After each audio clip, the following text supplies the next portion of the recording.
Welcome to Mission Alive's Catalyze Coach Training online module number 3, Resources for Coaches. At this point in your coach training, you have already begun coaching your coachees, and you may have run into a couple of issues or wondered how to help your coachees with a particular challenge. During today's online module, we want to share with you a few ideas and tools you may find helpful as you continue coaching your coachees. Here we go.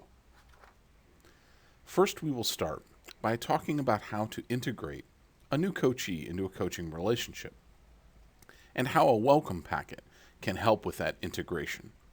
We will look at some minimal components of a welcome packet and discuss their value. Second, we will talk about the need to keep a coaching log and share with you some options you have as a coach on how to keep a log of your coaching clients and sessions. Lastly, we will briefly talk about using worksheets with your coachees. Let's get started with the welcome packet. A welcome packet includes at least the following 4 items: a cover letter that I call a welcome letter, a coaching agreement, sometimes called a coaching covenant, some kind of introduction to coaching, and a form or series of questions to help you as the coach get to know your coachee. I call this get to know you questions.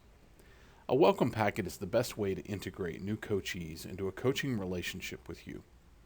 Not too long ago, I took on a new coachee, a young man I had known for several years who happens to be serving as a missionary, beginning to face some challenges in his working and personal circumstances.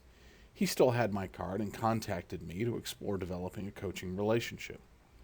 After an initial video conference with me to explore his interest, I sent him my standard welcome packet with these 4 components. After he had a few days to read and fill out everything, he mailed back to me the coaching agreement and the get to know you questions. We scheduled our first session, and during our first session, we went over the coaching agreement and get to know you questions, as well as any other questions he had. It took about half the session, and then we jumped right into coaching. Let's talk about the welcome letter. It's important in a coaching relationship that the coachee have confidence in his or her coach. Coachees need to believe their coach is competent to walk with them in this journey of growth, discovery, and effectiveness. A welcome letter initiates that relationship with a spirit of professionalism. A welcome letter should be a blend of friendly and professional. It should clearly and succinctly communicate the spirit of the coaching relationship and the logistics. It should also provide some level of introduction of the coach if that is needed. Also, the welcome letter should clearly identify the time and the day of the first coaching session. And lastly, the welcome letter should identify the additional documents that the coachee should find within the coaching packet. Now let's look at the coaching agreement. First, it's important to say that the coaching agreement is not a contract, but a document that outlines the expectations and policies that will govern the coaching relationship. While it is not a contract, it adds professionalism to the coaching relationship and invites the coachee to take seriously his or her part of the agreement. In church and ministry circles, the coaching agreement is frequently called a coaching covenant to emphasize the spiritual nature of the agreement and encourage both the coach and the coachee to recognize that the developing coaching relationship exists under the authority of God. A good coaching agreement will have several important components. It will have a starting and ending date of the coaching relationship. You and your coachee may choose an initial period of 1 month or 3 months with an option to continue. We find it to be a good practice to execute engagements of 6 months or less. This gives both the coach and the coachee a natural opportunity to evaluate the coaching relationship and disengage if necessary.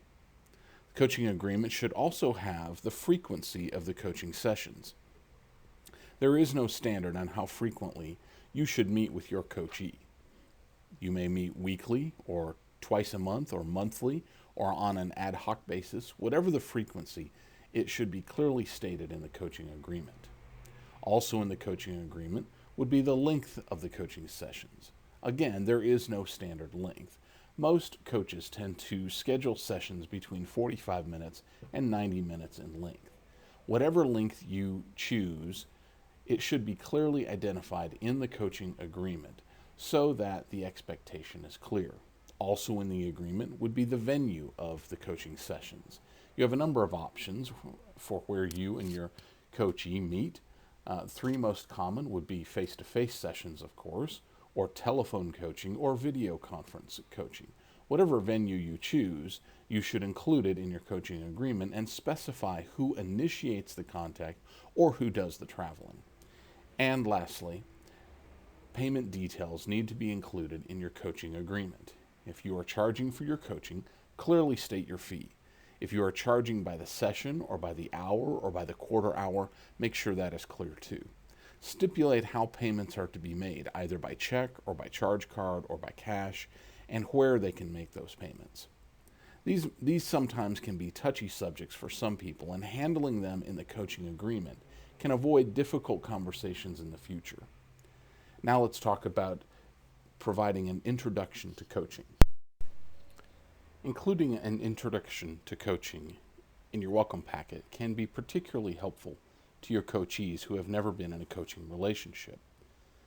It can help your coachees begin to understand what to expect out of the coaching relationship. It can generate excitement, it can minimize fears, or reduce resistance. There are a number of ways you can introduce your coachees to coaching. Number one, you could use an article or a chapter from a book. However, be sure to comply with applicable copyright laws. Number two, you could write your own introduction to coaching. Or number three, you could create a coaching FAQ sheet. Whatever method you choose, it's important to help your coachee start the coaching relationship with excitement, motivation, and trust. Finally, we will talk about the get to know you questions. Using an intake questionnaire is particularly important when you don't know your coachee or don't know him or her very well. It's also helpful because you can get basic information for your records.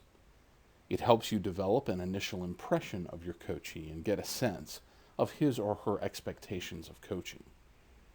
It also helps you as the coach begin evaluating whether you and the coachee will work well together. It also helps you ask questions that may appear sensitive or out of context, such as, have you experienced coaching before? If so, when, with whom, and how did it go?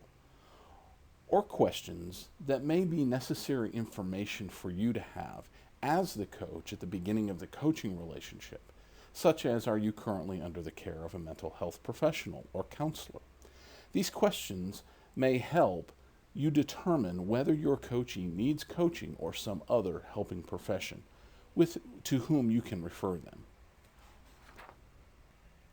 As you grow as a coach, consider developing a welcome packet to help your new coachees integrate into the coaching relationship with you and to help you get to know them more quickly. In addition to developing a welcome packet, it's important for coaches to keep track of their coaching relationship with a coaching log.